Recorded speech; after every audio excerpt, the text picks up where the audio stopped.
E vamos. Bom, muito boa tarde. Eu sou o Rodrigo Farias e estamos iniciando a oitava e última sessão do ciclo de lives Brasil, Reflexões e Análises Históricas, que é promovido pelo Instituto de História da UFRJ. E, como a gente sempre faz, vamos apresentar a nossa equipe, falar um pouquinho sobre o que é o projeto e depois vamos à introdução do nosso convidado de hoje.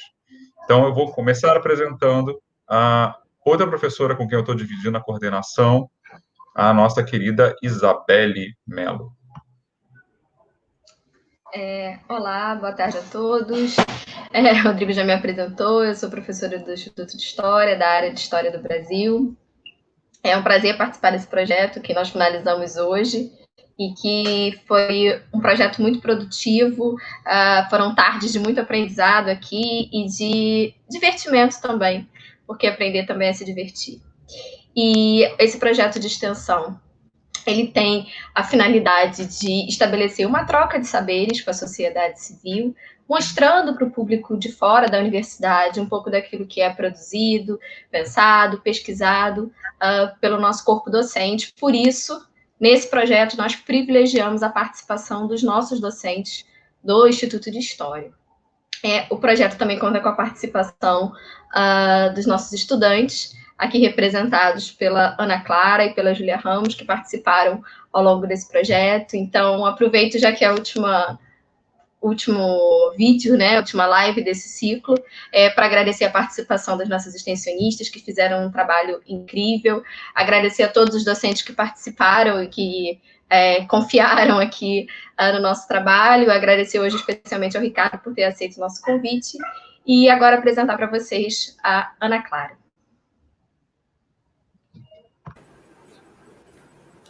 Boa tarde a todos, mais uma vez estamos aqui, na verdade pela última vez. Meu nome é Ana Clara, eu estou no 6º período do curso de graduação em História na UFRJ, como reitora de História da América Contemporânea, do Rodrigo, no caso, e quero agradecer por ter feito parte desse ciclo de lives maravilhoso, foi realmente muito bom. Eu estou até triste de estar acabando, porque eu pude aprender muita coisa, na verdade, participar de um projeto de extensão tão pioneiro como esse foi uma honra imensa. Então, eu só tenho a agradecer ao Rodrigo e a Isabelle por confiarem em mim, confiarem na Júlia também, mas tem sido muito, muito prazeroso, foi muito prazeroso até agora, e eu espero que, enfim, que no futuro a gente possa ver mais projetos como esse, participar cada vez mais. Muito obrigada, gente. Olá, pessoal, boa tarde. Me chamo Júlia Ramos, como a Isabelle já falou. Também estudo História no IH. Estou no 5º período e sou monitora de Brasil Colonial com a Isabelle. E faço das palavras da Ana as minhas. Eu estou muito agradecida de participar desse projeto. Foram 8 semanas maravilhosas, que eu aprendi bastante. Eu só tenho a agradecer e espero que vocês curtam bastante essa nossa última live.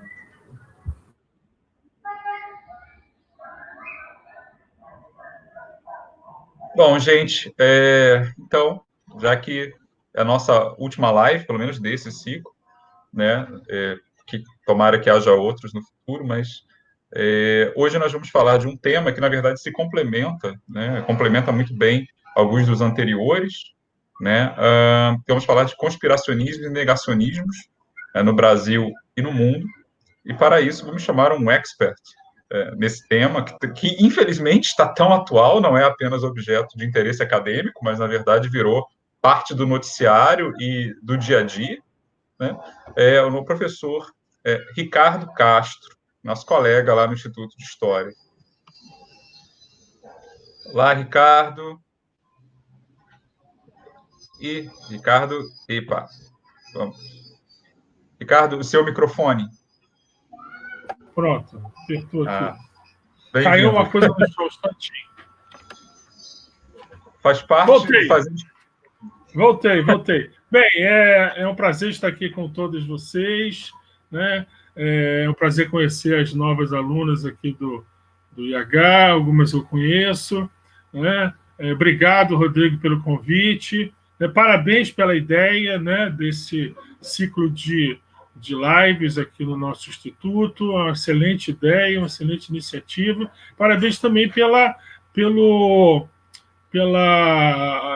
incorporação dos alunos, né, nesse processo, né? Eu acho que isso aí é o diferencial desse nosso projeto, né? Dessa ideia que você teve. É muito legal, parabéns. Então, é um prazer estar aqui com vocês. Espero que seja uma live instrutiva, né? Que nos ajude a entender o que está acontecendo hoje no Brasil e no mundo. E aí? Bom, estou à disposição.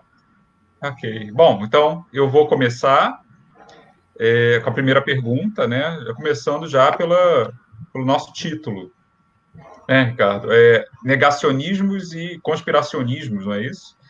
Então, eu queria perguntar para você, assim, de cara, vamos para a parte conceitual, né? A historiadora adora esse tipo de coisa. O que são conspiracionismos ou teorias de conspiração? O que são negacionismos? E como é que você, Ricardo, chegou a esse assunto? Porque não é um assunto assim que a gente costume encontrar com muita frequência, pelo menos acho, não no nosso meio, né? Então, eu queria ouvir um pouquinho como você define essas palavras e também um pouco da sua história com esse tema. Tá bom. Ok. Bem, conspiracionismo, quer dizer, o que é corrente hoje, né, na mídia ou nas redes sociais é o termo teoria da conspiração, né? E já é um termo que eu acho que já deve ter uns 50 e poucos anos, surge nos anos 60, né, com essa especificidade de delimitação desse objeto, né? Então, eu procuro estudar não apenas a questão da teoria da conspiração em si, né, mas a forma de pensamento que possibilita que as teorias conspiratórias sejam consideradas, né, sejam vistas como explicações legítimas da realidade. Então, eu vou usar aqui, para começar, a definição de um pesquisador americano independente, né, que é o Chip Burlett, né?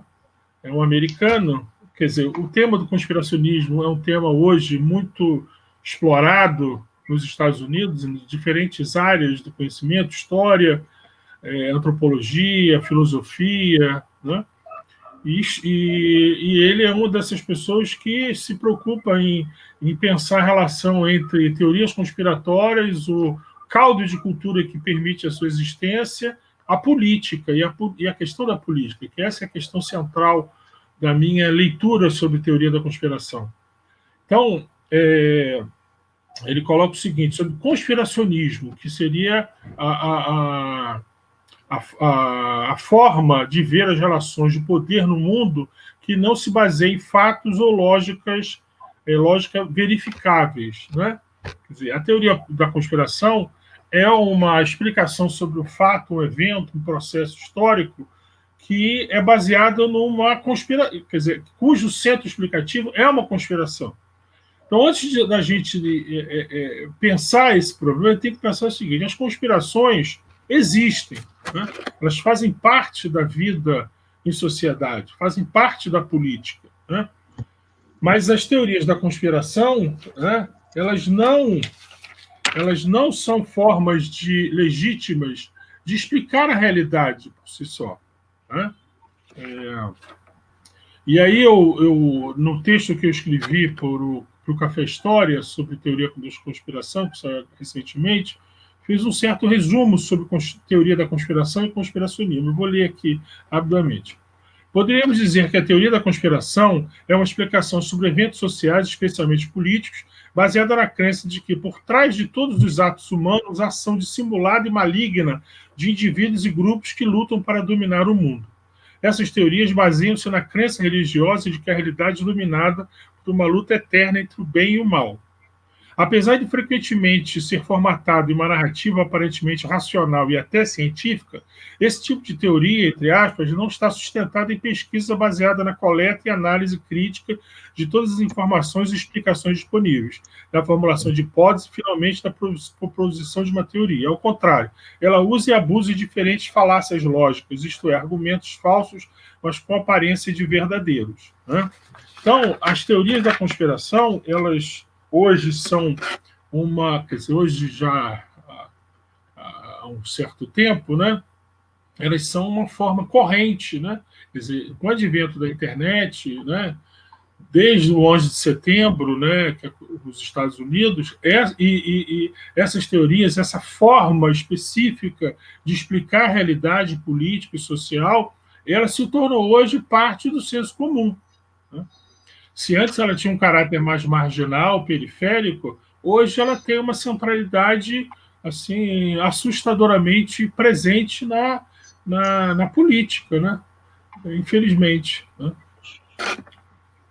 Bem, então, além disso, eu uso dois autores, principalmente em termos teóricos, para pensar as teorias da conspiração. Além do Burlet, né? O Burlet eu uso mais para relacionar as teorias da conspiração com o discurso de ódio, por exemplo, né?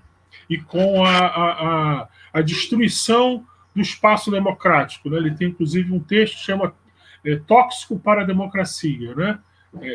Como que as teorias conspiratórias intoxicam e destroem as condições de existência de um espaço democrático.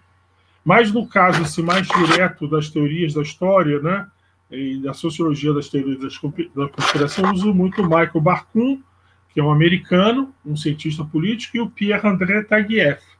O Barkun diz o seguinte: as teorias conspiratórias seriam explicações sobre eventos ou processos baseados na crença de que uma organização formada por indivíduos ou grupos esteve ou está agindo secretamente para alcançar fins malignos.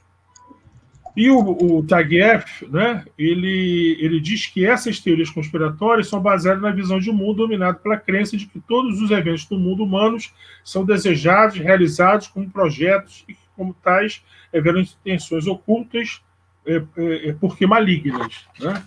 Então, ou seja, a discussão sobre teoria da conspiração, sobre o ambiente cultural que permite a sua existência, o conspiracionismo, é uma discussão sobre ideologia, sobre a política, né?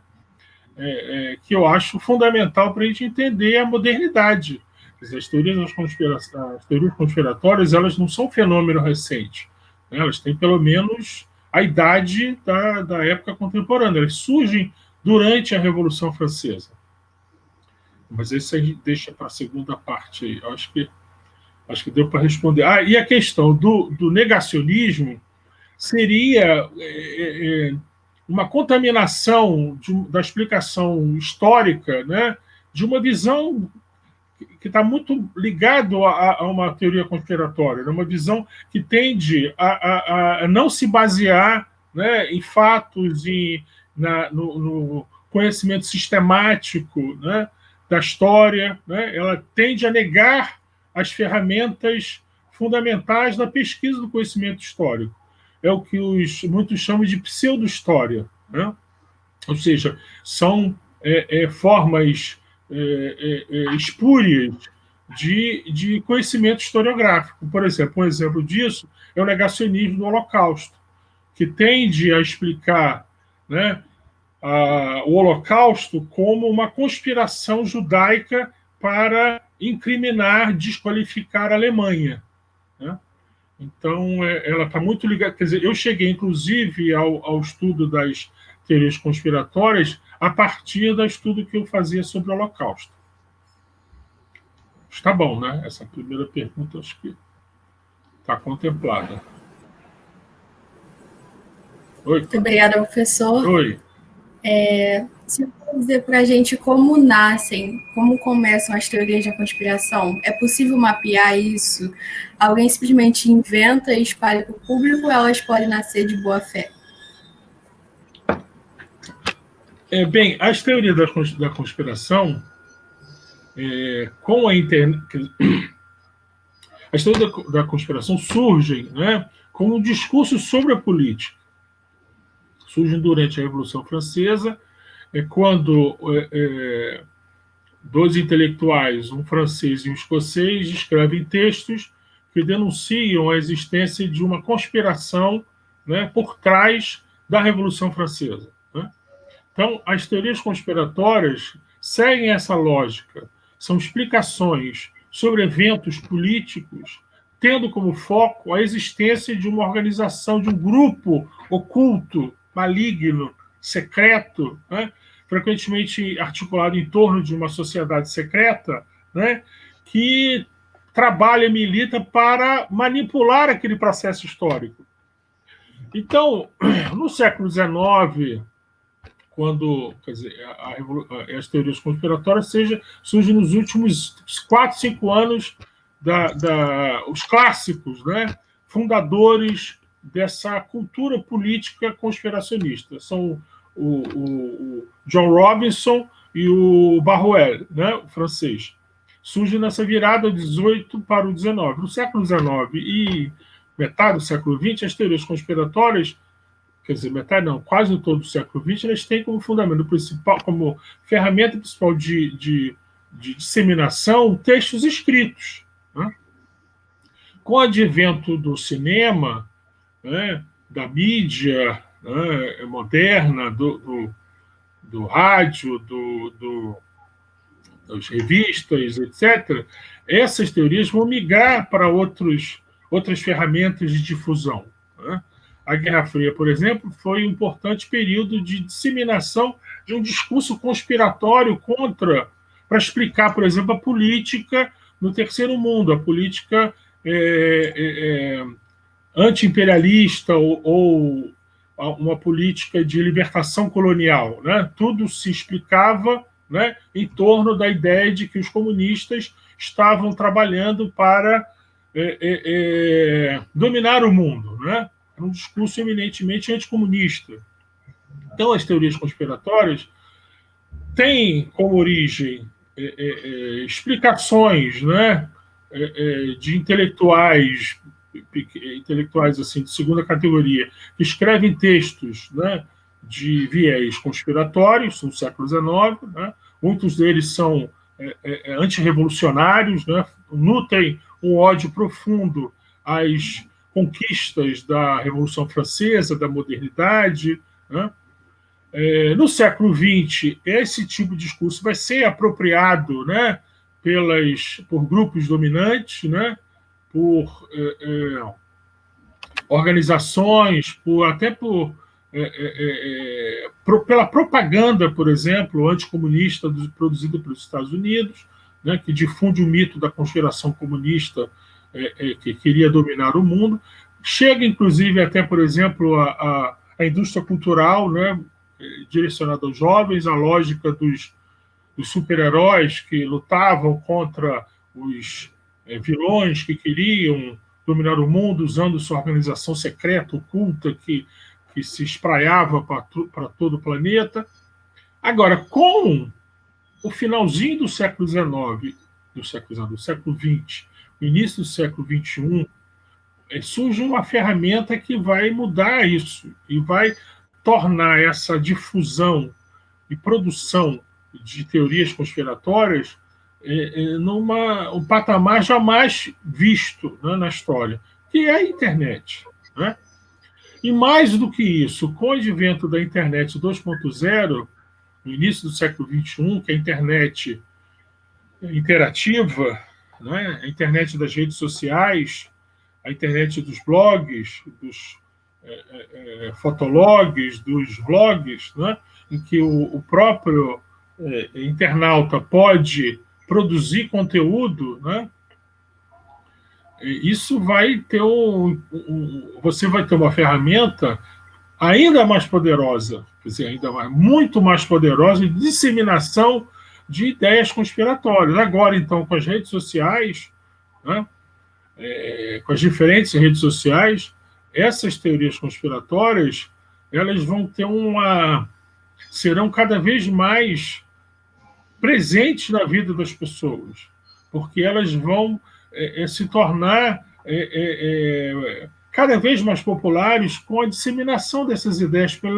pelas redes sociais, por exemplo. Né? Agora, muitas das teorias conspiratórias são quase que a reinterpretação de teorias clássicas conspiratórias. Tá? E E você tem, por exemplo, quando você está tratando de um tema específico, um evento específico, você cria uma teoria conspiratória, surge uma teoria conspiratória, que muitas vezes é a explicação de uma teoria conspiratória que já existia. Por exemplo, da teoria do vírus chinês, do coronavírus como um vírus chinês para dominar o mundo, né? Ela está ligada ao mito da conspiração, né, dos comunistas, né, da ideia de que os comunistas têm uma organização secreta, um projeto de dominação maligna do mundo, né? Ou seja, é quase que uma adaptação, uma releitura de uma tradição discursiva conspiratória já existente. Então, as redes sociais hoje são uma ferramenta imprescindível para a disseminação das conspirações, das teorias conspiratórias. Considerando esse breve histórico que você apresentou para a gente, Ricardo, é possível identificar algum tipo de interesse por trás da criação dessas teorias, pensando essas origens que você mencionou da Revolução Francesa, chegando até os dias de hoje? É uma busca por protagonismo, há algum tipo de tentativa de ocupação dos espaços públicos, de ter voz ao longo da história, de participar mais ativamente de alguns meandros políticos. E aí, tentando identificar esse interesse, você acha que esse interesse vai mudando ao longo dos anos ou ele permanece o mesmo, desde essas origens até a atualidade? Bom, como eu tinha falado, as teorias conspiratórias são explicações sobre a política, né? Como diz o Chip Berlet, né? Quer dizer, é uma forma de ver as relações de poder no mundo que não se baseia em fatos ou lógica verificáveis, né?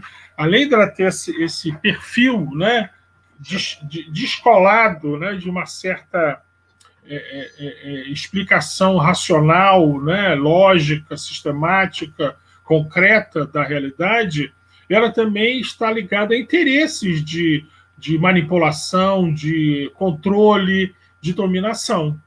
Né? Quer dizer, o Barruel e o Robinson, por exemplo, eles eram profundamente antirrevolucionários, né? Eles demonizavam a Revolução Francesa. Né? O Barruel era um padre francês que abominava as transformações que aconteciam na França em decorrência do processo revolucionário. Então, são explicações que ele produziu sobre a Revolução Francesa que procuravam explicar aquele processo à luz da sua visão de mundo, né? Quer dizer, eu diria o seguinte, que aquele que produz uma teoria conspiratória, ele quer produzir uma explicação que esteja ligada à sua visão de mundo sobre um fato, sobre um processo, sobre uma realidade histórica, né? Que está ligada à sua visão de mundo, né? Frequentemente dominadora, frequentemente ligada a interesses de classe, né? Então, ela não é uma explicação que procura interpretar a realidade à luz de um conhecimento crítico, de um conhecimento científico, né? Baseado em evidências, baseado na análise sistemática de todas as explicações existentes sobre aquele processo. É uma explicação que tem, no fundo, um viés político muito forte, né?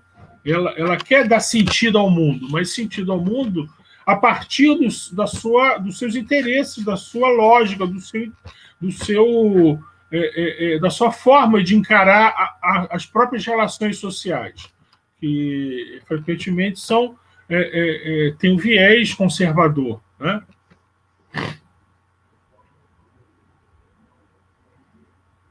Oi, Júlia.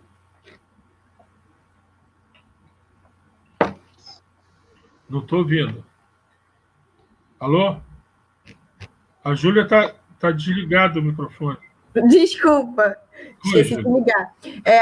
A próxima pergunta é: hoje em dia se fala muito sobre fake news e, claro, sobre teorias da conspiração, como armas políticas. Porém, esses temas têm aparecido muito associados à internet e às redes sociais, como se fossem coisas novas. Elas são coisas novas? Óbvio que não, né? E a gente queria que você explicasse um pouquinho sobre isso. Como a teoria da conspiração já vem de muito tempo e não só associada ao manifesto da internet. Como eu estava dizendo, as teorias, as fake news, elas não são algo recente, né?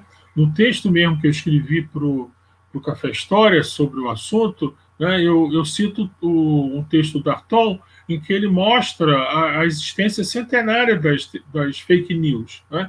Quer dizer, fake news no sentido de que são notícias, né, que são produzidas com a intenção mesmo de confundir, né, de manipular, né, de serem usadas para fins de dominação política, né? Isso não é recente. As teorias conspiratórias, né, nesse sentido mesmo de uma produção, de uma explicação sobre a política direcionada à opinião pública, direcionada ao espaço público político, ela tem a idade da modernidade, né? Ela surge durante a Revolução Francesa.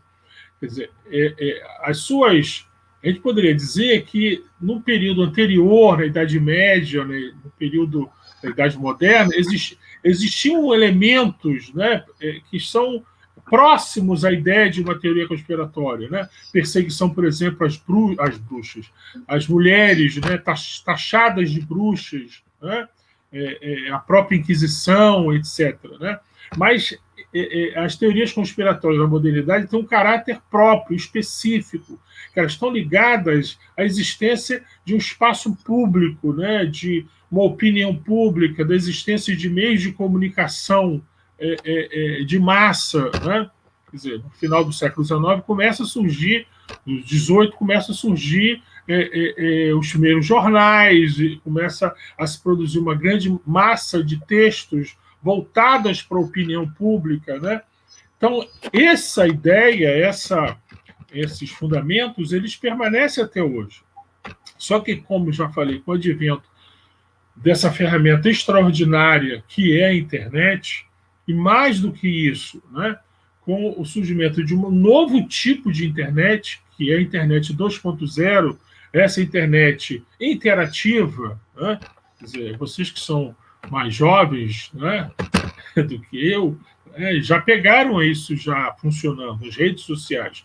Mas houve um momento que a internet era apenas e-mail, né, e página em HTML. Quer dizer, para editar uma página na internet era difícil, para procurar alguma coisa na internet era praticamente impossível. Você tinha catálogos impressos, eu tinha um livro, um endereço, né, de vários endereços URL brasileiros ou estrangeiros, endereço da ONU. Você precisava ter um livro com endereço, né? Tinham páginas que eram produzidas, né, por especialistas. No início do século XXI, você deu um salto qualitativo, que foi a produção de ferramentas online, de edição online. Então, hoje você pode produzir um site usando uma ferramenta online, que é o blog. O blog hoje é de velho, né?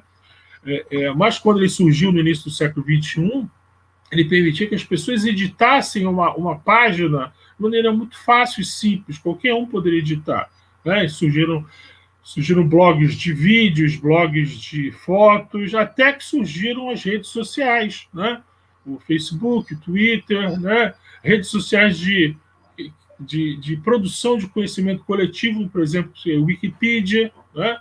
Não deixa de ser uma rede social. Então, nesse momento, aquilo que antes existia, né, de um jeito quase que periférico, né, ou marginal, ou em alguns momentos tendo um papel importante, como, por exemplo, a propaganda anticomunista da Guerra Fria, né, acusando os comunistas de conspirarem sorrateiramente contra os Estados nacionais, contra a civilização ocidental, etc. Mas com o advento da internet 2.0, com o início do século XXI, você passa a ter uma possibilidade de difusão desse tipo de forma de ver o mundo tão grande, tão poderosa, que ela passou a ser a forma como muitos veem a realidade. E aí, as fake news, que são notícias produzidas com intenção de confundir e de intencionalmente mentir, vão ter aí um caldo de cultura que permite que elas se espalhem de uma forma jamais vista. Né? Ou seja, a mudança de quantidade, né, que é o desenvolvimento das forças produtivas do capitalismo contemporâneo, que permite o surgimento, né, da internet portátil, acessível a cada um em sua mão, que são os smartphones, passa a dar quer dizer, causa uma mudança qualitativa, né? Ou seja, a própria maneira como as pessoas vão pensar a política, vão pensar a sociedade, vão pensar a sua maneira de interagir com as outras pessoas vão mudar profundamente, né? E dentro desse processo, né, começam a surgir muitas pessoas ligadas a interesses capitalistas, burgueses, né, de produzir, né, sistematicamente conteúdo falso, né? Seja em forma de notícias, seja em forma de conspiração, teorias conspiratórias. Ou seja, hoje as teorias conspiratórias e as fake news, elas meio que se misturam, né? Elas surfam na mesma onda, elas fluem no mesmo canal, no mesmo rio, né? Então, por exemplo, tem um livro que eu estou lendo, que eu ia indicar, eu vou indicar, mas já vou adiantar, que é o livro chamado Os Engenheiros do Caos. Como as fake news, as teorias da conspiração e os algoritmos estão sendo utilizados para disseminar ódio, medo e influenciar eleições. É um livro de 2019. Ele mostra claramente como que nos últimos 3, 4, 5 anos começaram a surgir pessoas, empresas, né, que passaram a usar as ferramentas digitais, né, as ferramentas da internet, as redes sociais, a capacidade de manipular grandes, gigantescos quantidade de dados, o que a gente chama de Big Data, passaram a usar todas essas ferramentas com o objetivo de influenciar a opinião pública, influenciar sistematicamente a opinião pública, visando interesses políticos.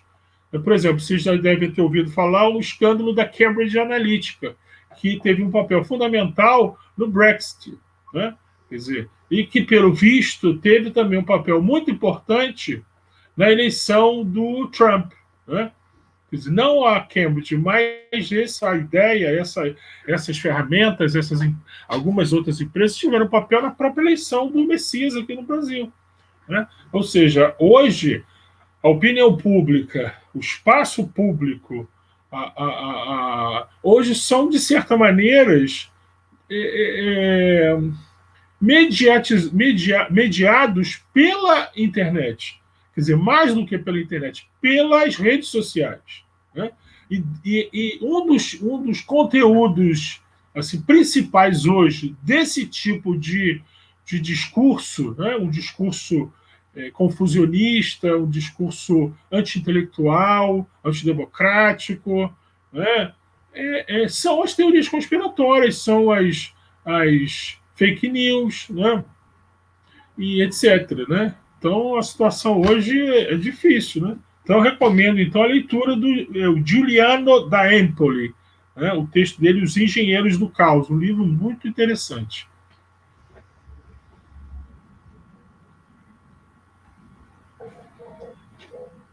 Bom, o link está nos comentários, né, para quem estiver interessado no livro. A gente botou o link da editora.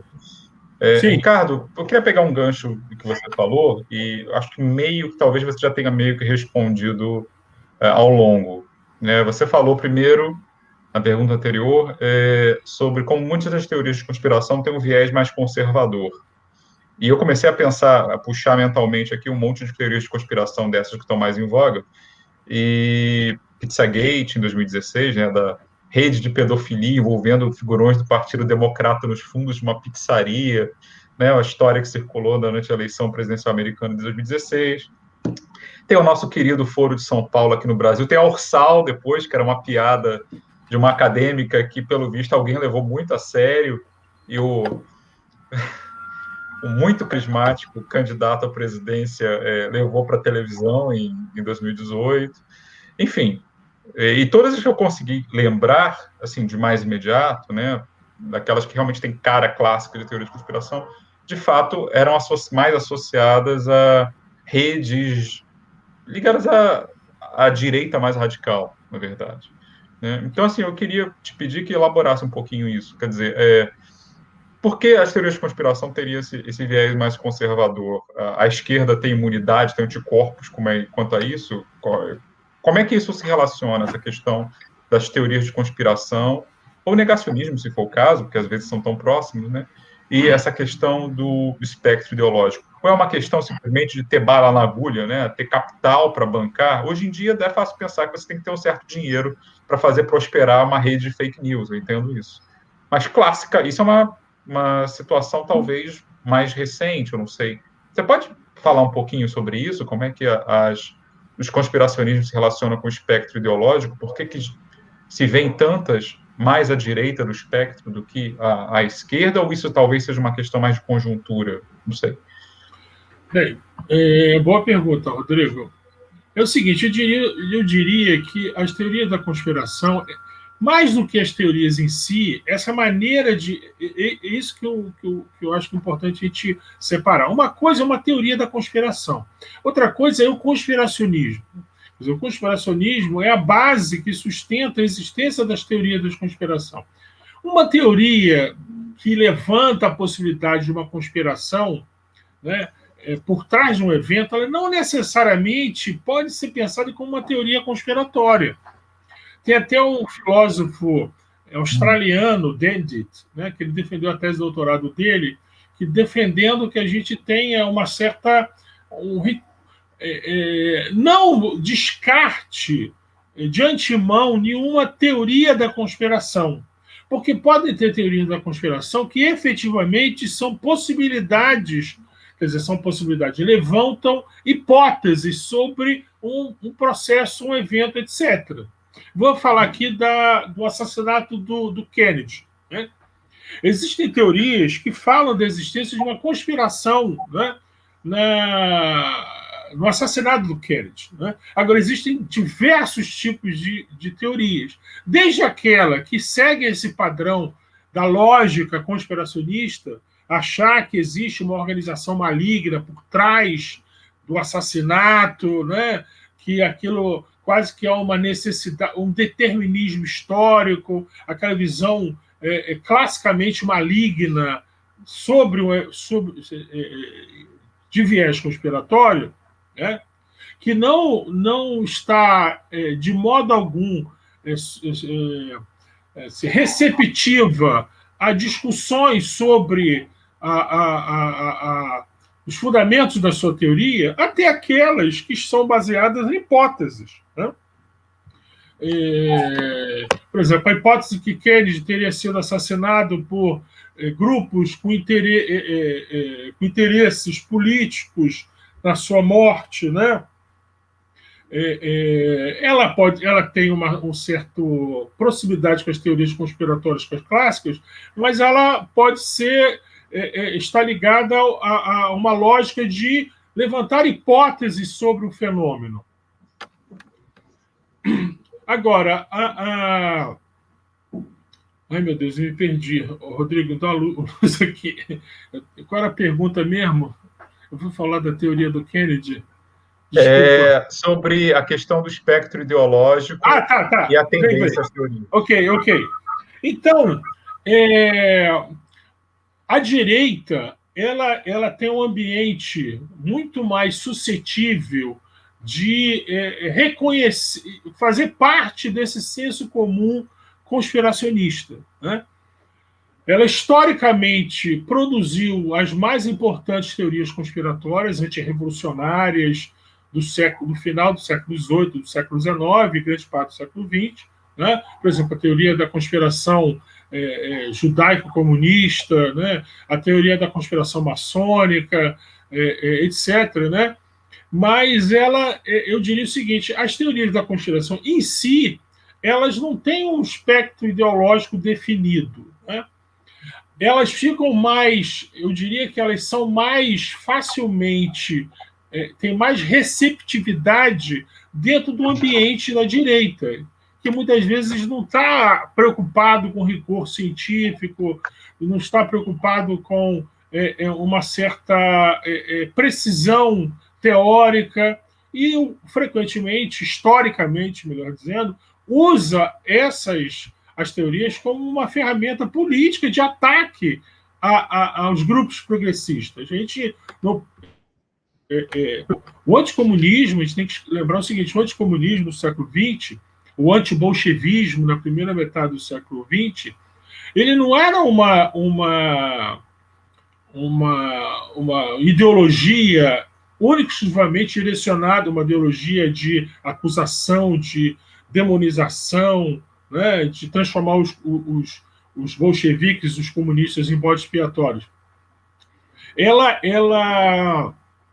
era também uma forma de desqualificar, né, a esquerda como um todo, ou mais ainda, desqualificar, né, todos aqueles com uma perspectiva progressista. Então, o anticomunismo não é direcionado só contra os comunistas, ele é direcionado contra os setores progressistas da sociedade, né?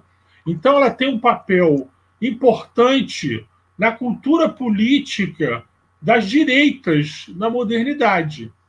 Mas não significa que setores não só a direita é ampla, tem diferentes tradições político-ideológicas, como a esquerda também, né?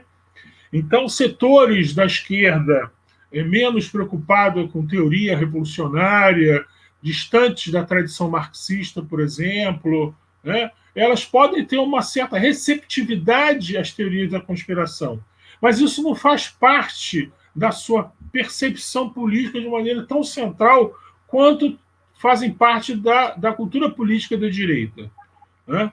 Então, eu diria que elas não tenham assim um trilho, né, que as coloca única e exclusivamente dentro da perspectiva política das direitas, mas é nelas em que as teorias conspiratórias ganham tanta importância, né, ganham tanta dimensão ideológica efetiva na ação política. As esquerdas, eu diria que é algo mais periférico, menos assim, menos central, né? E mais ligado a setores mais ligados a uma perspectiva menos teórica, menos preocupada com rigor. Que se tem uma coisa que faz parte da tradição das esquerdas na modernidade, é a perspectiva de transformar o conhecimento em uma ferramenta de ação política, né? Conhecimento sistemático, crítico, científico, isso vai variar, né? O conteúdo desse conhecimento vai variar dentro da tradição, né? Do anarquismo, da tradição socialista, da tradição marxista, né? Mas a preocupação de pensar racionalmente, de pensar com rigor, com sistematização, faz parte da tradição política das esquerdas, né? Agora, nem todo grupo da esquerda da modernidade, né, vai se fiar por esse rigor, né? Acho que esses grupos seriam mais suscetíveis de estarem, como posso dizer, suscetíveis de pensar a realidade também a partir das teorias conspiratórias. Mas a direita certamente surfa, né? Assim, surfa a onda com muito mais entusiasmo, né? Do que nos grupos de esquerda. Muito obrigada pela sua resposta, professor. Antes de a gente passar à próxima pergunta, quero avisar que nós estaremos recebendo as perguntas agora, estaremos colocando conforme o professor for entrando nos assuntos, então, quem tiver perguntas pode introduzi-las agora.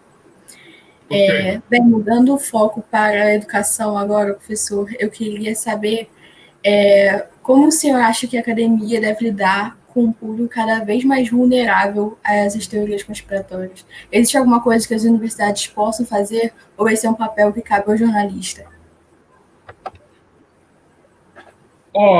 Eu acho que a maneira como a gente pode combater isso é fazer, entre outras coisas, é fazer o que a gente está fazendo agora, né? É tentar explicar a realidade, tentar sistematizar o conhecimento que nós temos sobre as teorias da conspiração, mostrar que elas são um fenômeno histórico, que elas são um fenômeno com grandes problemas, que são uma ameaça à democracia, né, que são ameaça à ciência, à universidade. Uma das características das teorias da conspiração é o anti-intelectualismo. Elas desqualificam os intelectuais, os cientistas, o conhecimento científico, o rigor teórico. Né? Então, além disso, eu acho fundamental que a gente sempre valorize a ciência. Né? Quer dizer, a ciência crítica, né? Uma ciência que se fie por rigor, por ética, né? Que seja produzida com fins de tornar a sociedade mais justa, mais igualitária, mais fraterna. Então, na educação básica, na sala de aula, né? Eu dei aula na educação básica durante 10 anos, eu fui professor do Estado, tinha 2 matrículas. Realmente, nem sempre é fácil de transformar isso que a gente fala, né, fora dessa sala de aula, em efetividade. Mas eu acho que uma das formas é valorizar o conhecimento, valorizar a ciência, valorizar os professores. Quer dizer, essa forma de combater essas visões conspiracionistas é valorizar a tolerância, a ciência, né? Não se deixar levar, né, por explicações fáceis sobre processos históricos. O problema é que o advento da internet tornou o conhecimento cada vez mais um entretenimento, né? Quer dizer, hoje, pensar a educação de forma que não seja diversão, que não seja entreter, né, contar historinha, né, é algo que tem uma certa dificuldade. Né? Então, eu acho que a tarefa do professor em sala de aula na educação básica é algo... Ele não deve ter ilusão de que ele, na sala de aula, vai resolver todos esses problemas. Né? A gente tem que pensar no sentido mais amplo, mais político. Né? É lutar pelo ensino de qualidade, que as ferramentas pedagógicas à disposição do professor na educação básica sejam as mais amplas possíveis, né? Que o professor seja respeitado, isso é uma questão fundamental. Uma das características desse discurso conspiracionista é de que os professores são um dos portadores das teorias conspiratórias.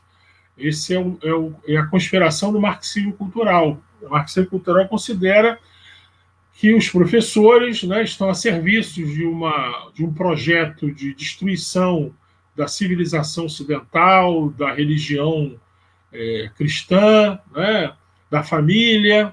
Né? Então, os professores, de antemão, não são ouvidos pelos alunos. Né? Obviamente, aqui eu estou falando com um processo de modo geral, né, gente? Não estou falando de casos específicos, né? Mas há um movimento sistemático de desqualificação, deslegitimação, né, dos professores como agentes de conhecimento. Né?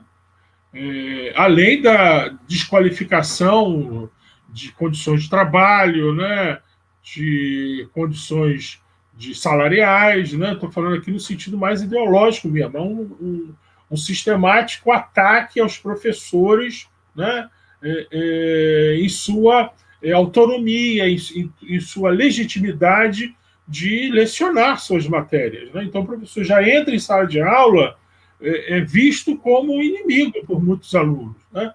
O movimento Escola Sem Partido, né? Sem partido, obviamente, entre aspas, né? Que ela é um movimento com partido, né? Ela desqualifica, ataca os professores, né?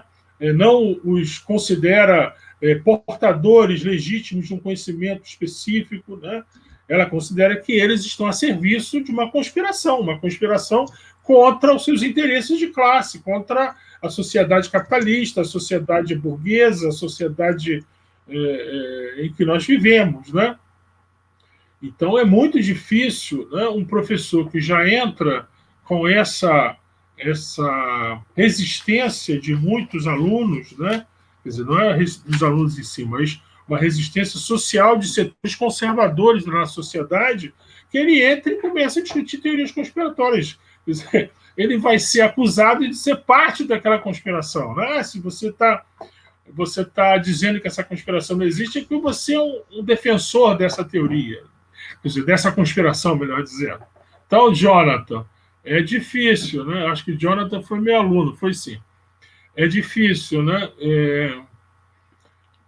Na educação básica é muito difícil. Então, acho que a questão é a gente se dar conta que isso é um processo político, ideológico, mais amplo, extrapola os nossos espaços de trabalho, seja nas escolas, seja na universidade, etc., e está ligada a interesses políticos de dominação de classe da nossa sociedade, né? Que muitas dessas teorias, elas sustentam, legitimam a realidade que existe hoje no Brasil, que é uma realidade desigual, uma autoritária, né, genocida, né?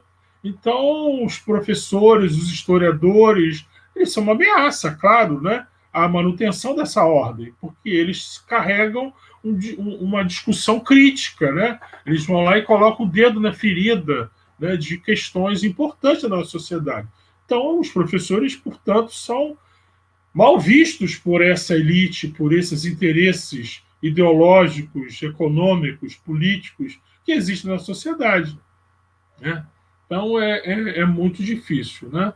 Mas eu acho que nós não podemos desistir, não temos esse direito, e nós temos que continuar lutando politicamente, né, em nossos espaços de trabalho e politicamente em termos mais amplos, né, na definição dos rumos da nossa sociedade. Obrigado, Jonathan, pela pergunta. Obrigada, professor, pela resposta. E a Laura Vieira perguntou pelo YouTube o seguinte: professor, o senhor consegue imaginar discursos conspiracionistas / negacionistas ganhando relevância acadêmica no Brasil? Ou seja, os detentores de tais discursos podem dominar o cenário acadêmico? Boa pergunta. Os negacionistas do Holocausto foram os primeiros a ter essa intenção de dar um certo lustro acadêmico, intelectual ao seu projeto conspiracionista, né? Tentaram, na França, né, conseguir legitimidade acadêmica, né? E eles conseguiram, se não me engano, na Universidade de Lyon, né? Tinha um grupo de professores nessa universidade que eram simpatizantes das teorias conspiratórias, ou melhor, do negacionismo do Holocausto. Se não me engano, não era no curso de História, não era na Faculdade de História, se não me engano, na Letras, né? E eles tentaram, inclusive, houve uma defesa de tese de doutorado e uma tese conspiracionista foi aprovada, né? Houve um processo, né, levado a cabo pelo Ministério da Educação francês, que conseguiu, que fez uma análise profunda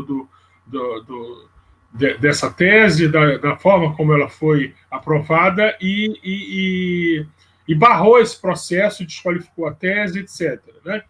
Então, nos Estados Unidos, quando foi fundado em 1979 International Historical Review, que era uma instituição negacionista ligada à direita americana para dar legitimidade acadêmica ao negacionismo do Holocausto, né? Esse processo também aconteceu nos Estados Unidos.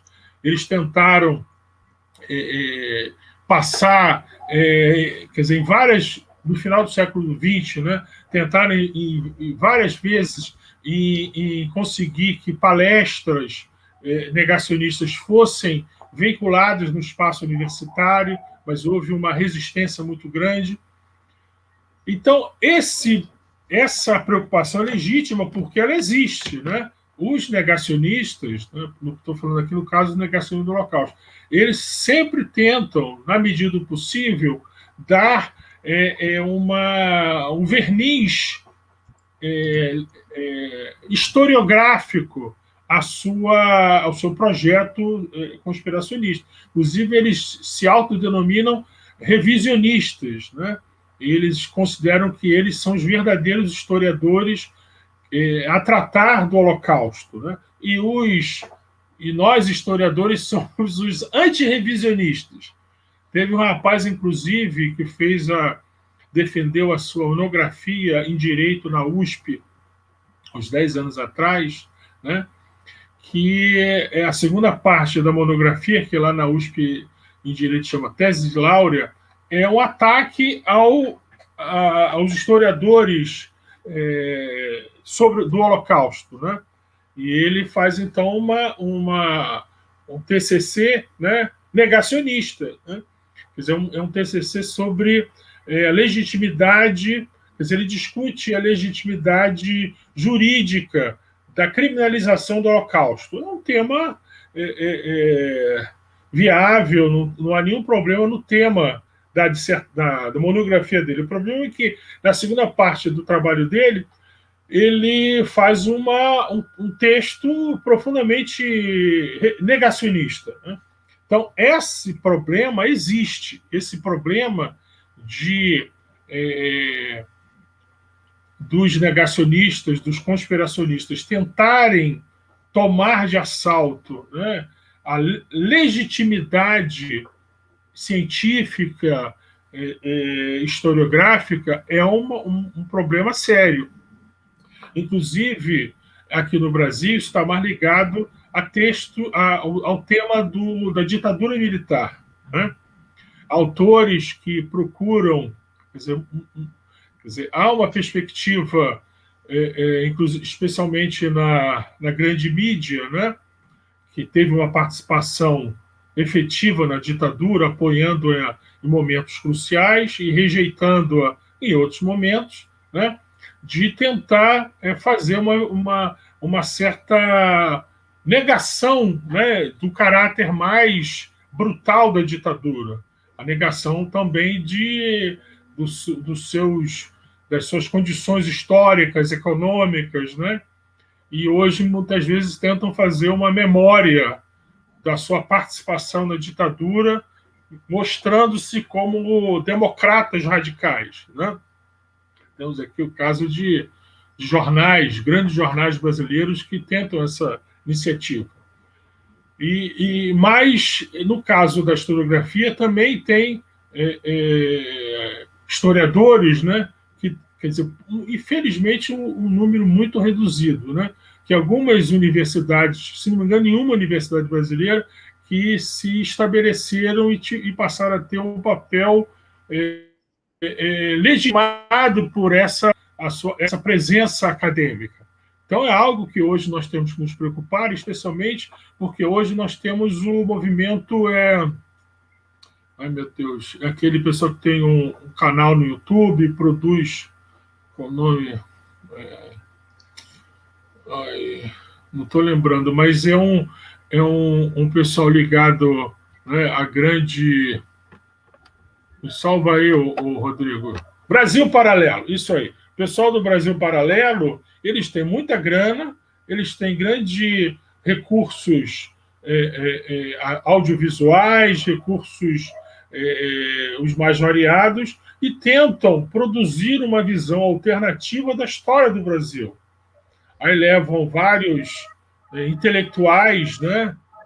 Intelectuais aqui no sentido sociológico, tá? Estou falando da qualidade deles como intelectuais, para fazer uma leitura alternativa da história do Brasil, da escravidão, né? Do golpe de 64 e por aí vai, né? Então, o Brasil Paralelo hoje, eu diria que é a maior ameaça que existe no Brasil dessa tentativa de captura da historiografia por interesses negacionistas e conspiracionistas.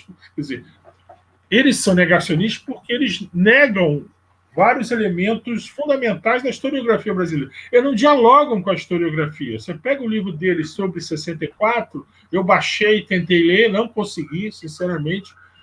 Não tenho estômago, assim, meu estômago não é tão forte, resistente assim. Li algumas páginas e, sinceramente, não conseguiram ler porque é um texto ideológico, não é um texto científico, ele não dialoga com a historiografia, né? Ele cita as fontes que confirmam a sua tese, né? E tenta se tornar, né, a historiografia sobre a história do Brasil. E esse que eu acho que é a maior ameaça que existe hoje à historiografia, né, do Brasil, né? Quer dizer, no sentido da discussão sobre negacionismo, né? É o pessoal do Brasil Paralelo. Esse pessoal não deve ser subestimado, tá?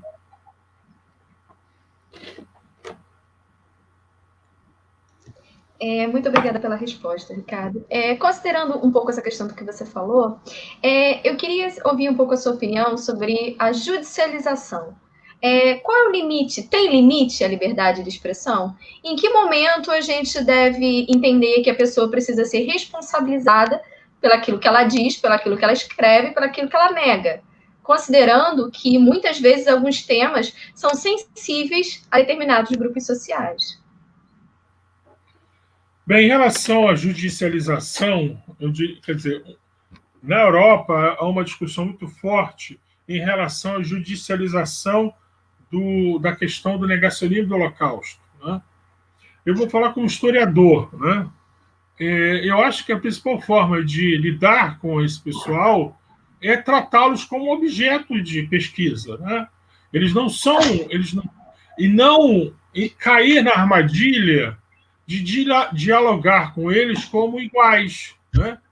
Então, por exemplo, se vem uma pessoa, né,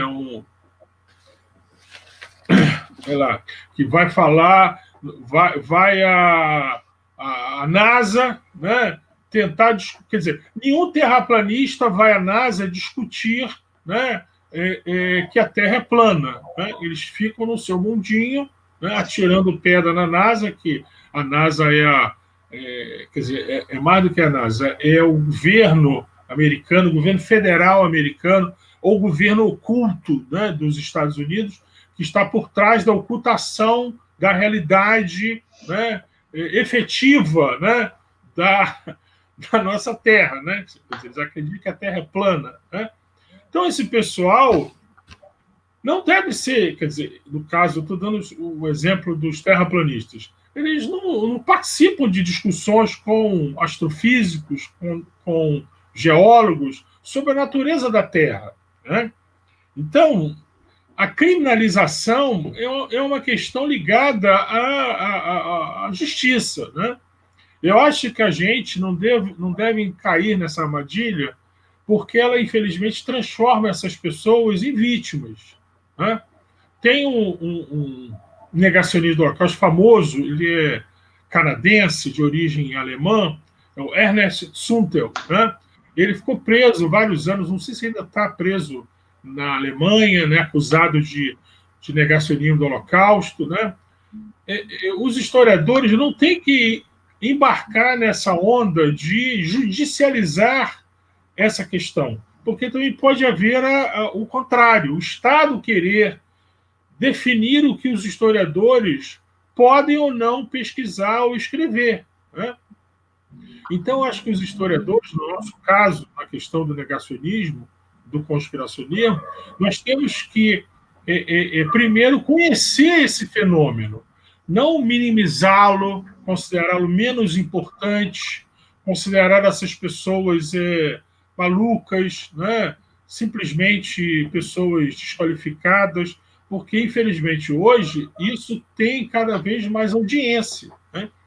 Nós, como professores universitários, professores de ensino básico, como intelectuais, né, etc., temos que discutir esse assunto, né, e se recusar a legitimá-lo, né, na sua...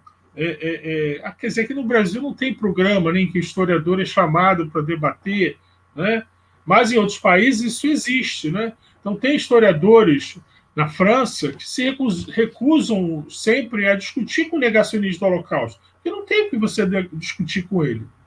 Quer dizer, você está partindo de... Você vai discutir a partir de uma visão científica, crítica, acadêmica, e ele vai falar qualquer asneira, né? Então, a judicialização não é a saída. A saída é a construção de uma cultura, né, que enfatize a importância da ciência, do conhecimento crítico, da filosofia, das humanidades, como uma forma de conhecer a realidade. E nomear essas pessoas pelo que elas são. Elas são pessoas, são farsantes, né? São pessoas que não têm legitimidade de discutir um tema como esse. No máximo, você pode ir a um programa, estou falando hipoteticamente, para falar sobre eles, não com eles. Não sei se vocês já viram, só para dar um exemplo para vocês, o que seria essa discussão. Você vai no canal do Porta dos Fundos, né, e vê a série de vídeos que tem sobre debates, né? Mostra um programa em que se debate, tem um que debater sobre homossexualidade.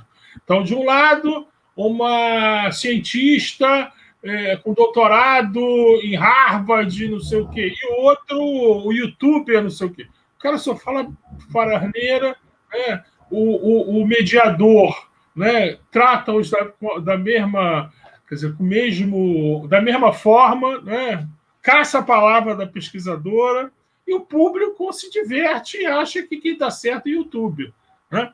Ou seja, infelizmente, outra questão importante, que a gente tem que pensar para além dessa questão, pensar os fundamentos da sociedade contemporânea, quer dizer, que são cada vez mais definidos por algoritmos, né, que controlam as redes sociais, que controlam o que é visto, porque é o que eu estava lendo acho que no texto sobre os arquitetos do caos. Hoje, o que vale, as notícias que valem, não são aquelas que suscitam discussão, debate, etc. São aquelas que suscitam polêmica, né? São essas que são curtidas assim, aos milhares, por exemplo, no Facebook, né? Então, alguém fala uma imbecilidade, lacra alguma coisa, né? Ela vai receber milhões de likes. Aquele que vai discutir seriamente, teoricamente, um assunto fundamental na sociedade não tem a mesma repercussão. E, portanto, aquele que vai ser visto por milhões de pessoas é o cara que fala alguma coisa assim polêmica, né? O que, no nosso caso aqui, é um negacionista. O antinegacionista não vai nem aparecer nas timelines, por exemplo. Ou seja, o problema hoje, no início de 2020, não é tanto as teorias da conspiração. Quer dizer, as teorias da conspiração é importante. É essa cultura que nós temos hoje, que em grande parte é produzida, veiculada, sustentada pelas redes sociais, né? As redes sociais hoje fazem um desserviço à democracia, à nossa sociedade contemporânea. A gente está falando isso, é uma pessoa que usa a internet desde antes dela surgir no Brasil. Eu não tenho nada contra ela. Pelo contrário, o problema é que a internet hoje, ela cada vez mais serve não aos interesses daqueles que criaram a internet nos anos... Quer dizer, que desenvolveram a internet, não que criaram. Nos anos 80, né? A internet nos anos 80 só tinha circulação na universidade. Você tinha netiqueta, as pessoas escreviam seguindo normas para não confrontar, não melindrar as pessoas. Hoje as pessoas parece que usam a internet para chocar, né? Quer dizer, aqueles que pensam dessa maneira, para chocar, para agredir, para lacrar, né? Imitar, né? Isso em todo o espectro político. Então, hoje nós temos uma cultura política muito empobrecida, muito esvaziada, muito desqualificada pela internet, pelas redes sociais. O próprio Humberto Eco, né, tinha uma visão muito crítica das redes sociais, da internet. Não esqueçam que Humberto Eco era um grande especialista em semiótica, né, e um grande conhecedor de teorias conspiratórias. Então, se vocês quiserem ler, já adiantando uma indicação bibliográfica, 2 livros literários sobre teoria da conspiração, leiam Pêndulo de Foucault, de Humberto Eco, e O Cemitério de Praga. O Pêndulo de Foucault é um livro sobre a questão das teorias da conspiração, de modo como que elas se desenvolvem na sociedade. E o Cemitério de Praga é sobre a teoria da conspiração veiculada pelo Protocolo do Sábio de Sião, que é um livro conspiracionista clássico, né, do século XX. É isso.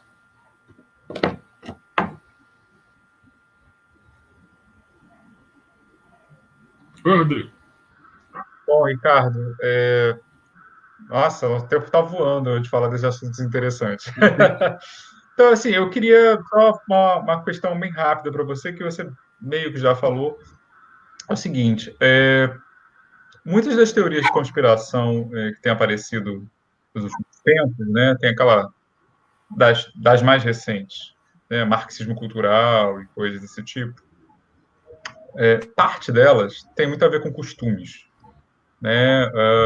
Estão querendo sexualizar as crianças nas escolas, aí mistura com questões de doutrinação política, história sem partido, blá, blá, blá. Na internet o pessoal fala da ideia, quando estão debochando, né?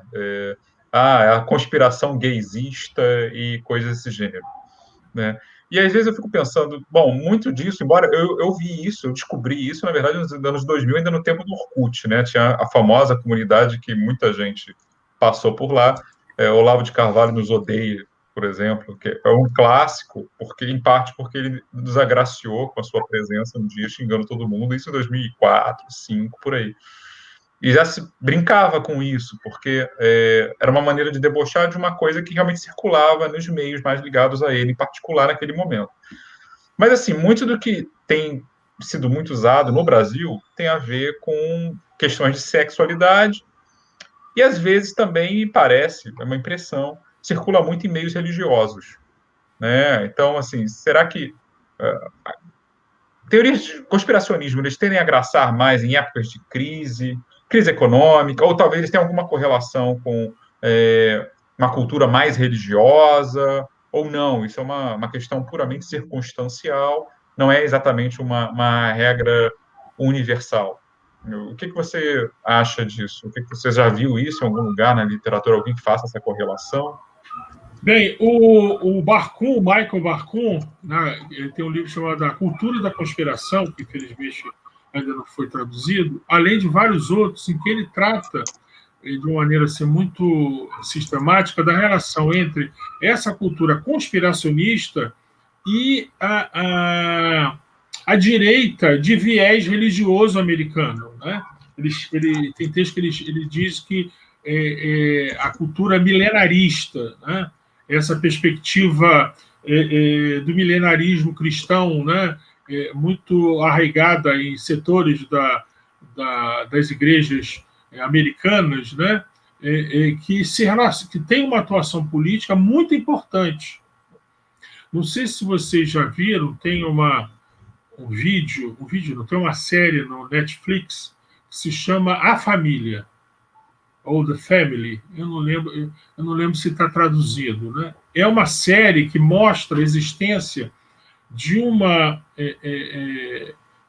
não é nem uma igreja, não é bem uma igreja, mas é um projeto, né,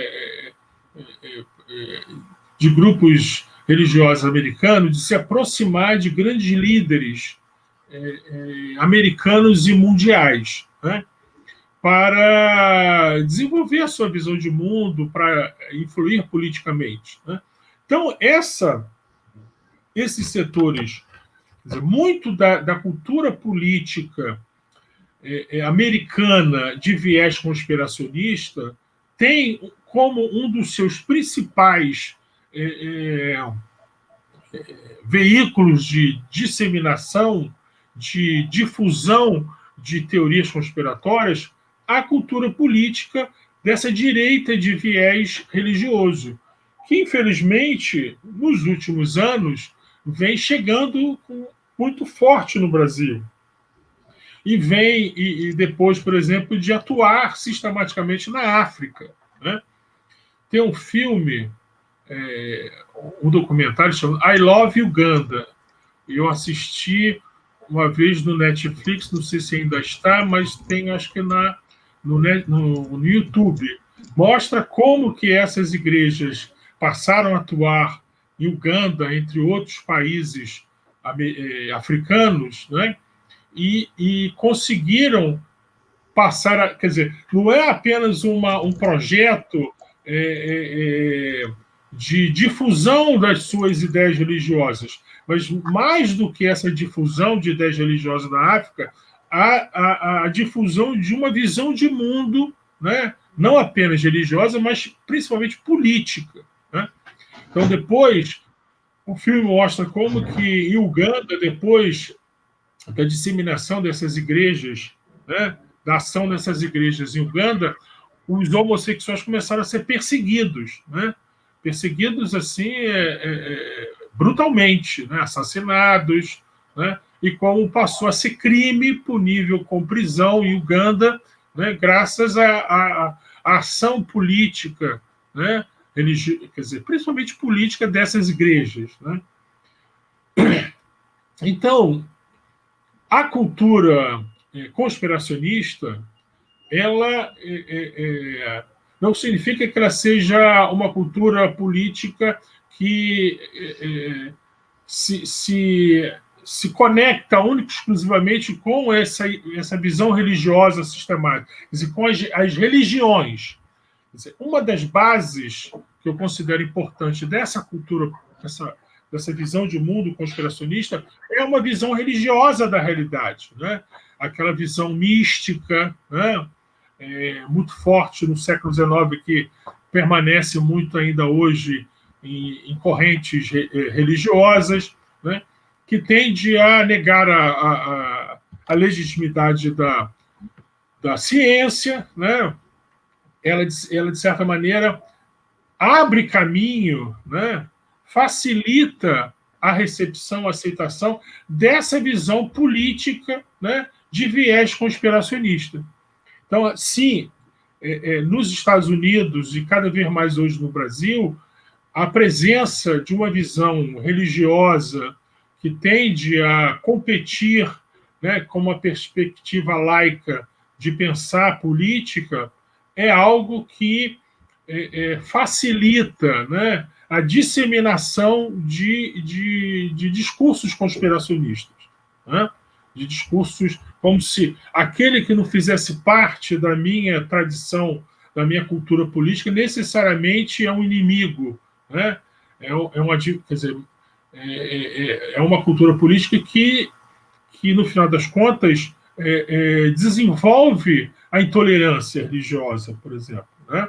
A gente vem assistindo no Brasil nas últimas décadas, né, a perseguição a religiões de matriz africana, e isso fica cada vez mais forte. Agora, por exemplo, no Rio de Janeiro, um traficante criou um novo bairro, né, Nova Israel, se não me engano, e não permite que as pessoas que tenham religiões diferentes das suas, né, que são religiões protestantes, neopentecostais, se não me engano, possam se manifestar naquela comunidade, né? Então, a cultura, certas religiosidades, elas têm maior receptividade, maior trânsito, né, com essa forma de ver o mundo de matriz conspiratória. Por exemplo, tem um padre, um xará meu, padre Ricardo, se não me engano, ele tem um canal no YouTube, né, um cidadão careca, né, ele é bem calvo, né, que um dos temas recorrentes, padre Paulo Ricardo, obrigado, ele tem vários vídeos sobre marxismo cultural, né? Os marxistas querem destruir a família brasileira, os marxistas são contra a religião católica, os marxistas são isso e aquilo. Ele não conhece os marxistas, né? E os professores... ele é um adepto do discurso do marxismo cultural, né? Outro tema dele também é o Escola Sem Partido, né? Então, essa perspectiva ela não é única e exclusiva de grupos religiosos protestantes neopentecostais. É ligado a visões religiosas conservadoras e até reacionárias, né? No mundo ocidental, né? No mundo islâmico, a gente também não pode achar que isso não exista no mundo islâmico, né? Nas últimas décadas, vem crescendo um discurso conspiratório também no mundo islâmico, né? Quando edições do protocolo do Sábio de Sião são constantemente reeditadas, né, nesses países, como se fosse um livro de história sobre os judeus, né? E não é um livro conspiracionista, que demoniza os judeus, né?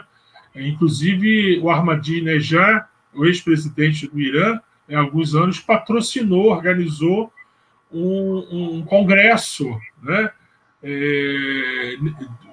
revisionista do Holocausto, né? Chamava revisionista, né? Vários negacionistas participaram desse evento, né? Ou seja, não é algo restrito, né, à tradição cristã, né? Seja católica, seja protestante. Também tem entre países islâmicos, né?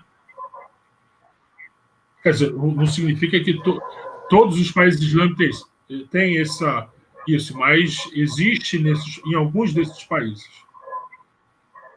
Respondi, Rodrigo? Respondeu sim, professor. Muito obrigada. Chegamos à última pergunta. Opa! Com muita dor no coração. A pergunta mais polêmica, todo mundo quer saber. Qual é a sua teoria conspiratória favorita, Ricardo?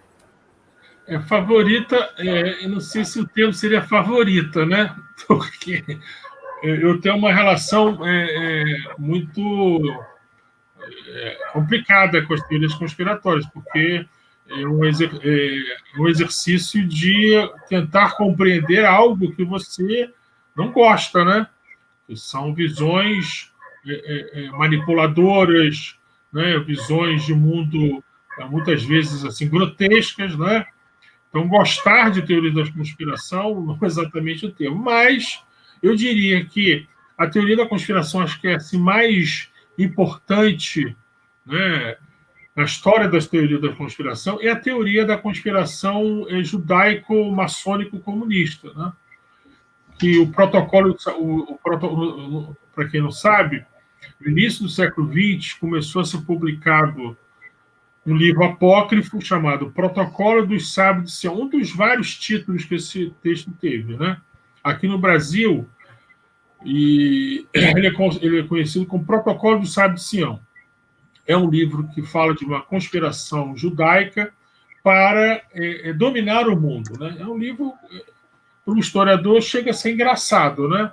Parece que um grupo religioso, né, tem poderes sobrenaturais, poderes assim quase que super-humanos, né, para dominar o mundo, né? Mas esse livro, ele até hoje é usado, é vendido, né? até pela internet você pode baixar, tem vários idiomas, né? Mas a importância dele é que ele, ao longo do século XX, ele foi sendo reinterpretado de uma conspiração judaico, quer dizer, o texto em si é uma conspiração judaico-maçônica, né? Havia uma conspiração em que os maçons estariam sendo infiltrados pelos judeus para dominar o mundo. Ou seja, a conspiração lá do século XVIII, do Barroel, do Robinson, é reinterpretada, adiciona-se os judeus e cria-se uma nova conspiração, a conspiração judaico-maçônica. Depois da Revolução Bolchevique, outros intelectuais conservadores, né, passaram a pensar essa conspiração, incluindo os comunistas, no caso, na época, os chamavam de bolcheviques. Né? Então, a primeira metade do século XX, nos anos 20 e 30, o protocolo do Sábio de Sião foi maciçamente divulgado na Europa, nos Estados Unidos, no Brasil, a edição brasileira de 1936, né? E ela justificou, né, legitimou políticas antissemitas poderosas, né? A maior delas na Alemanha, durante o nazismo. Né?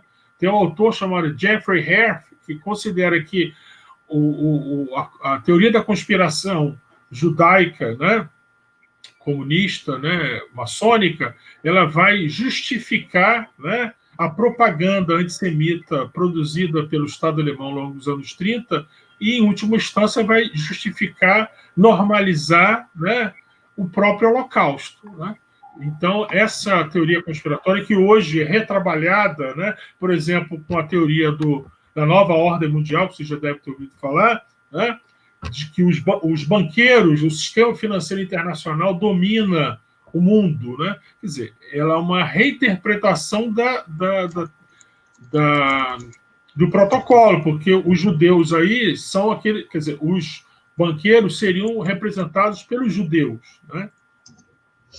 E, quer dizer, a teoria judaico-maçônica, bolchevique, comunista, ela é uma teoria que tanto considera que os judeus dominam o mundo através do seu poder financeiro, né, como banqueiros, seja através da sua ação política como revolucionários, né, como bolcheviques. Né?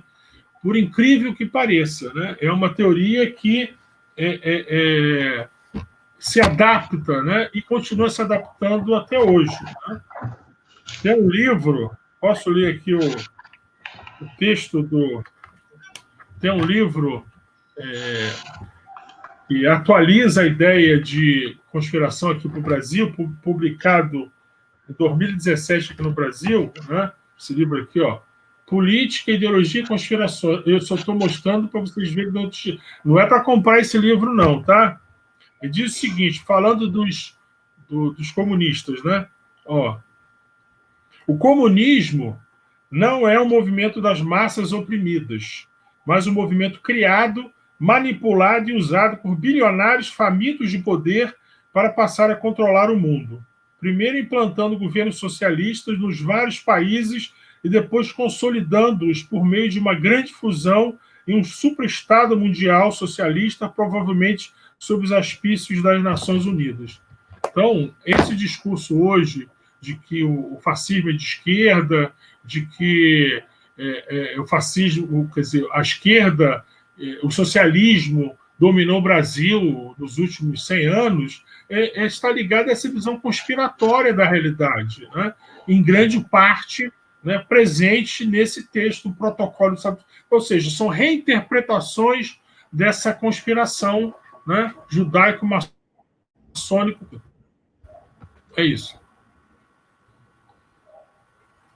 Ok?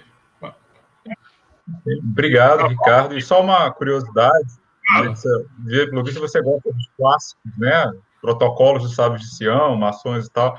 Eu só sou historiador, muito provavelmente por causa de teorias de conspiração. Porque quando eu tinha 8 anos, eu li um autor chamado Sérgio Russo, que escrevia livros de realismo fantástico, tipo Inexplicável, e a minha favorita de todos hoje é de que a Pedra da Gávea é, na verdade, esculpida e dá acesso a uma colônia de lemurianos. Então, assim, nenhuma das que supera essa, né? Ativamente. Você não falou de Ross. Poxa, Ricardo, parece até que você não pegou a época. Então, fica aqui no protesto. É que eu sou um pouco mais velho que você, Rodrigo. Bem, seja, mas você só citou os grandes clássicos, nenhuma das pós-modernas. Poxa vida. Tem a teoria da nova ordem mundial. Essa aí é que está rolando agora, Rodrigo. Bom, essa é multifacetada, já renderia uma palestra só sobre ela. É uma super conspiração. Bom, encerramos assim, em grande estilo, né, o nosso ciclo de lives Brasil. Não quer a indicação bibliográfica? Você deu várias. Você quer dar mais uma? Não, eu quero ficar rapidinho. Né? Eu acho que, além do livro Os Engenheiros do Caos, eu sugiro outro, que esse é mais sobre a questão das fake news, né? Como que elas criam as condições para as teorias conspiratórias. Eu sugeriria o livro que eu estou lendo agora, né? Que é esse aqui, ó, Tudo que você precisou desaprender para virar um idiota, ó, da Meteoro Brasil. Não sei se vocês conhecem a Meteoro, é um canal no YouTube de alta qualidade, né? Recomendo com entusiasmo, e eles produziram esse livro que trata, né, das teorias conspiratórias, de fake news.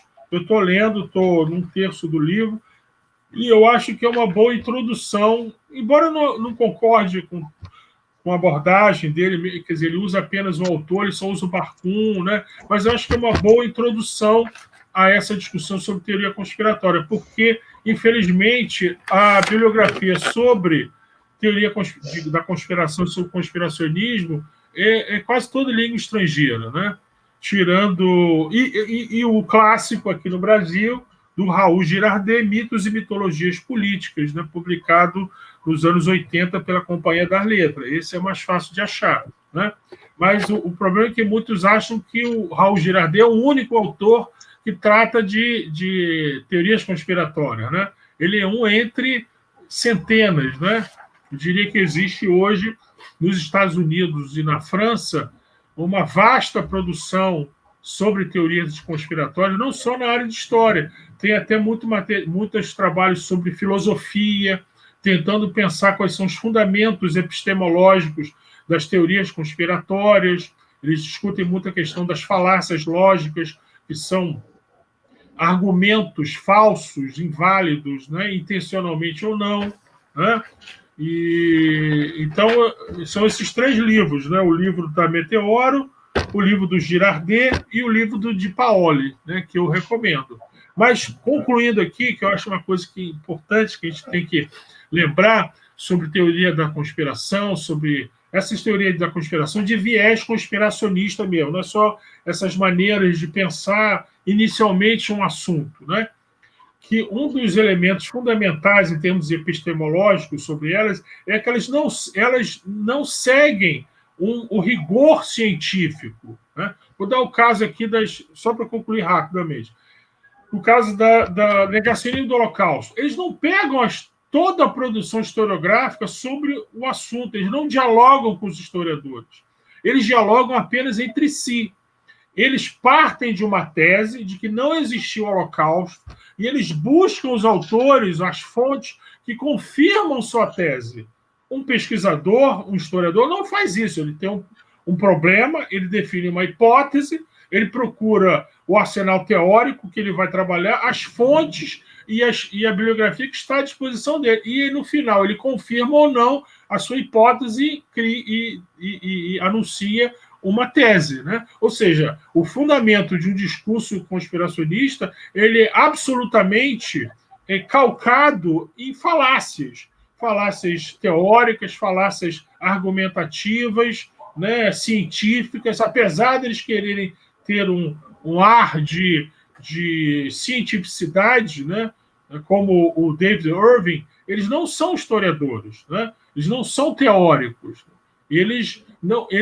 Quando eles acham uma prova que não faz um experimento e veem que o resultado não confirma a sua tese, ele desiste do experimento. No caso do filme sobre o terraplanismo, que eu falei com o Rodrigo, tem uma cena que eles fazem uma experiência, né, num lago para medir, né, se um feixe de luz atinge a mesma altura em relação ao solo, né, a 10 km de distância. E quando eles percebem que ele não atinge, portanto, tem um desvio, né, a Terra não é plana ali mesmo naquele trecho, o cara começa a achar que ele fez o experimento errado. Ou seja, eles não aceitam os resultados que não confirmam a sua crença. Ou seja, a teoria da conspiração é uma teoria que é uma visão de mundo que está baseada em crença, em fé, né?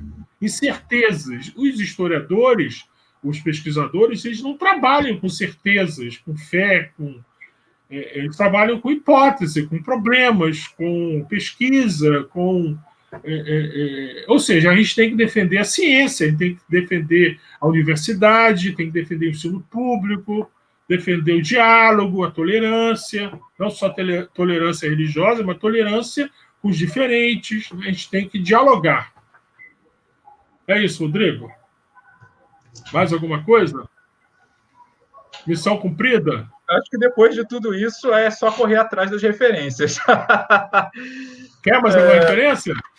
Não, já tem um bocado do pessoal começar. Olha só, aproveitando, eu convido o pessoal que está assistindo a live para ler os textos que eu publiquei no Café História, que eu procuro resumir. Um texto último é sobre teoria da conspiração e fake news, e o outro, de 2014, sobre negacionismo do Holocausto. E não só o texto, vocês têm que ler também os comentários, para vocês verem que os negacionistas, os conspiracionistas, estão por toda parte, porque lá tem os comentários das pessoas, quer dizer, no de 2014, quando o Bruno mudou a plataforma, alguns dos comentários apareceram, mas tinham pessoas que eram negacionistas dialogando com o historiador, achando que ele estava inventando uma coisa. É uma coisa assim de louco. Quer dizer, teve um que dizia que o David Irving, que era independente, porque ele vive da venda de livros. Você, que é professor universitário, você está a serviço do Estado, né? E por aí vai. Assistam também, já que eu estou falando, eu desandei a falar, assistam também ao documentário não, um filme que tem no Netflix, que chama Negação. Não sei se vocês já viram, que é sobre o processo que o David Irving, um escritor britânico, moveu contra a Deborah Lipstadt, que é uma historiadora americana, acusando-a, né, de ter caluniado ele, porque ela escreve nos seus livros de que ele era um negacionista do Holocausto. Então, é um filme de tribunal interessante para quem não conhece os meandros, né, da relação dos historiadores com esse pessoal negacionista. Pronto. Parei.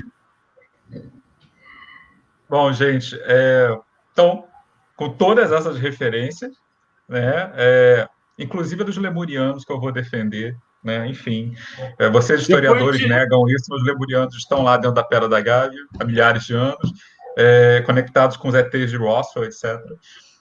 Estamos encerrando agora, sim, oficialmente, estamos encerrando o nosso ciclo de lives Brasil, Reflexões e Análises Históricas. Né? Agradeço a todos que nos acompanharam, aqueles que vão estar assistindo isso depois que a live já estiver acabada, né? Já que ela vai ficar aí por um bom tempo online. E gostaria, né, de agradecer ao pessoal, à direção do IH também, que afinal nos ofereceu a plataforma para fazer esse projeto e também o solicitou. Então, a ideia, na verdade, surgiu ali do grupo da direção. Agradecer também, oficialmente, né, as nossas extensionistas, que nos ajudaram tanto a montar esse projeto, né, que é a nossa estreia virtual. Então, assim, tem algumas eventuais imperfeições que serão corrigidas, é um aprendizado para a gente também. A gente está fazendo esse ciclo numa pandemia, então está sendo um mundo novo para todo mundo, né, do acadêmico mais veterano ao iniciante, inclusive para os alunos também, né, que viviam o mundo virtual muito intimamente, por uma questão geracional, mas talvez agora estejam vivendo mais intimamente do que todos nós gostaríamos, né, por força da necessidade. Então, essa é uma tentativa nossa do IH, do UFRJ, assim como de tantas outras faculdades, de tantas áreas e outras universidades também, de tentar levar um pouco do que é produzido e pesquisado no campus, né, para a sociedade em geral. Então, aqui vocês tiveram um pouquinho da amostra dos temas que são pesquisados, das referências que são buscadas, do saber que é construído, no nosso caso aqui, em particular, no Instituto de História da UFRJ. Esperamos que seja de bom proveito para todos nós, nesse momento tão complicado, né, que, como o Ricardo falou, a própria ciência posta em disputa no espaço público. Então, a gente aqui está defendendo o nosso cantinho e tentando fazer ele aumentar um pouquinho, dar um pouco mais de visibilidade a ele, né? E acho que isso talvez seja, pelo menos, algum legado positivo essa situação toda que o mundo está passando vai deixar, né? A gente explorar novos meios, novas plataformas e alcançar um público mais amplo. Então, agradeço a todos, a Isabelle, a Ana, a Júlia, ao Ricardo, hoje a todos os convidados que passaram por aqui nas últimas semanas, nos últimos 2 meses, na verdade. E a gente se vê por aí, gente. Um abraço a todos, tenham um ótimo dia. Até a vista. Boa noite, tchau. Tchau, boa noite. Tchau, tchau, boa noite. Tchau.